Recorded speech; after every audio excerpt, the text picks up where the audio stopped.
Now that you know what the skeletal system does, now we can talk about the muscular system, which is going to help enable us to move that skeleton, but it also does a lot more than just that. We can see in this diagram that there are many different muscles, but they're not just individual muscles. They're actually muscles that work in pairs, and we're going to look at that. So if you just notice the colors here, the biceps are kind of purple. Notice the triceps are the same color. And you've got muscles that cover your total body, even in your face.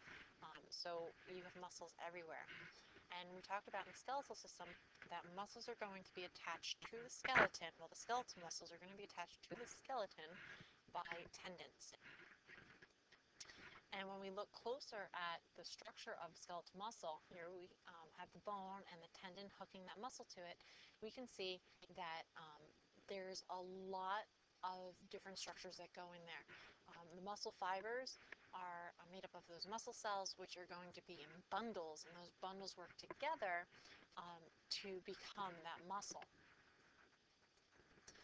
If we look at how muscles work, we can see that muscles are going to work in pairs. Here we're looking at the arm, and namely the elbow joint, which is a hinge joint. And we can see the bicep, which is relaxed right now, and the tricep, which is actually contracted. So put your arm in that position. All right, feel your bicep. You can feel that the muscle is kind of soft right now. If you feel the tricep, it should feel a little bit tighter.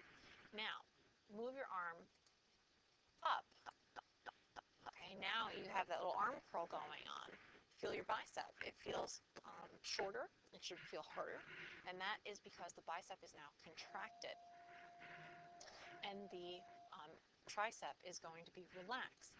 This is how muscles work in pairs. So you've got these muscle pairs working all over your body.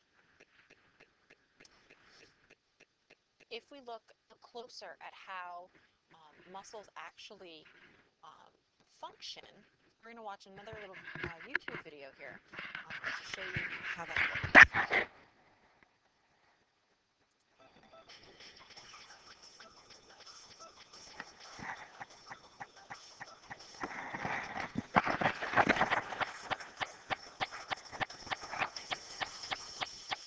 The skeletal muscle families, including humans, they exist in bundles and collections of muscle fibers.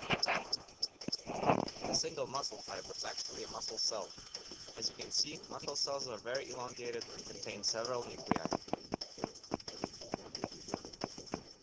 Packed inside the muscle cells are contractile myofibrils.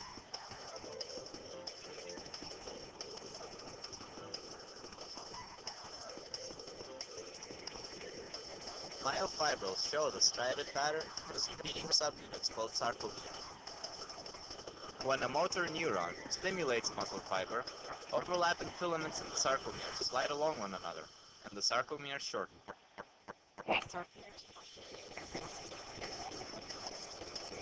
repeated pattern of the sarcomere allows for better aging of protein compared to myofibrils. Myosin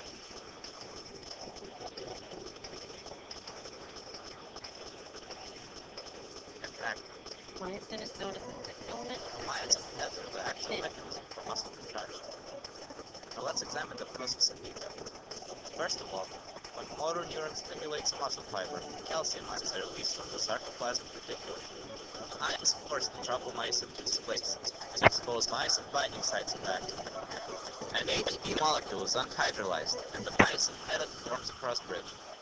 When the ADP is replaced by a new molecule of ATP, the myosin head detaches from actin and goes back to its original state.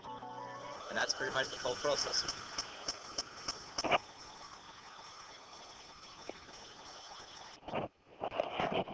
Short, the actin and myosin are going to work together, and the fibers must overlap in order for muscle contraction to take place. Now, if we look at the different types of muscles, there's three that we talk about. Now, we have the first type is skeletal muscle. You should remember that skeletal muscle is attached to the skeleton. It's voluntary. We can actually move it. We can control when it's contracting. Now, The next type we're going to talk about is smooth muscle. So skeletal muscle, we say striated. You see the striations, stripes across the cells. Smooth muscle does not have those striations, and it's involuntary, which means that we don't have conscious control over it. And we're going to find smooth muscle in hollow organs such as the stomach. We find smooth muscle along the esophagus. And this muscle is going to contract without us actually telling it to contract. The nervous system is working to tell it to contract in order for the body to function as in those two organs in digestion. And the last type of muscle is cardiac muscle. And we do see some striated cells here. And cardiac muscle is only found in the wall of the heart.